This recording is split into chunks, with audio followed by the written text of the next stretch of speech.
por que o governo federal deve continuar mantendo o controle sobre a Petrobras. Boa noite, Quintas. É um prazer estar aqui com você, com o seu público, mais uma vez. Vamos começar logo com esse ponto que você coloca, que é fundamental, refletir sobre isso. Se a Petrobras deve estar sob o controle do Estado brasileiro ou não, quais seriam as consequências do Estado brasileiro abrir mão de ter uma empresa como a Petrobras? A energia, de uma forma geral, e o petróleo, de uma forma particular, são fontes extremamente estratégicas e relevantes para as economias e para a sociedade de uma forma geral. Então, se você tem empresas privadas fornecendo energia, fornecendo petróleo, fornecendo todos os derivados do petróleo para uma determinada sociedade, e via de regra serão grandes multinacionais estrangeiras, se você tem essa situação, você não tendo a Petrobras, né, você tendo apenas multinacionais estrangeiras atuando no mercado brasileiro, né, abastecendo o mercado brasileiro com combustíveis, né, com petróleo, com gás, com todos os seus derivados, o que aconteceria seria o seguinte: a lógica dessas empresas são controladas pelo sistema financeiro, que tem uma visão de curtíssimo prazo, de maximizar o lucro no curtíssimo prazo. Os mesmos grupos econômicos, os mesmos agentes financeiros que controlam diversos outros segmentos da economia brasileira e mundial. Eles têm uma mesma lógica, quer dizer, a lógica deles é o curto prazismo, é um resultado máximo de curto prazo.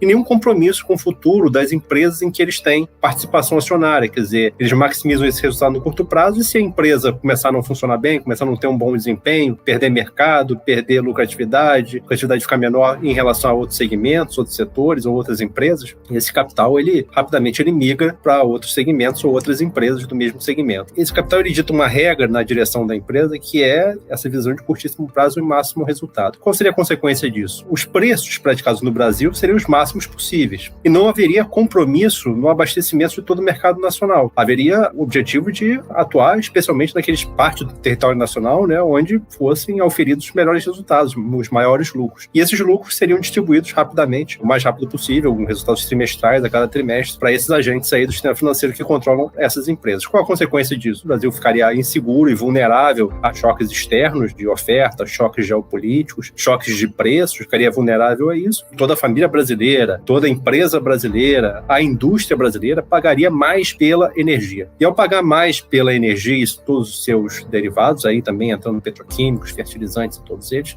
ao pagar mais por esses recursos que são fundamentais para a vida moderna, você faria com que a economia brasileira perdesse competitividade. Toda e qualquer mercadoria produzida e comercializada no Brasil seria menos competitiva em relação a outros mercados daí pelo mundo, especialmente aqueles que têm a possibilidade de ter acesso à energia e a matérias-primas fundamentais para o segmento industrial como um todo a custos mais baixos. Então o Brasil perderia a competitividade. Na divisão internacional do trabalho, a gente ficaria numa situação ainda pior do que a gente já está hoje, aceleraria o processo de desindustrialização e o Brasil se tornaria cada vez mais uma grande fazenda primária exportadora de recursos primários, especialmente por multinacionais estrangeiras. Então essa seria a realidade que o Brasil se encontraria. O fato de ter a Petrobras sob o controle estatal garante que o nosso destino seja completamente diferente? Não necessariamente existe uma garantia disso, mas existe a possibilidade de que isso aconteça. Uma gestão estatal de uma empresa como a Petrobras, assim como de qualquer outra empresa petrolífera do mundo, que são as estatais, são as principais, sempre digo que das 25 maiores são 19 estatais, e das 5 maiores, 4 são estatais, a forma de gerir essas maiores petrolíferas do mundo, que são estatais, por seus estados soberanos, são formas de gestão e objetivos muito diversos das multinacionais, das petrolíferas de capital privado controladas pelo sistema financeiro. Então,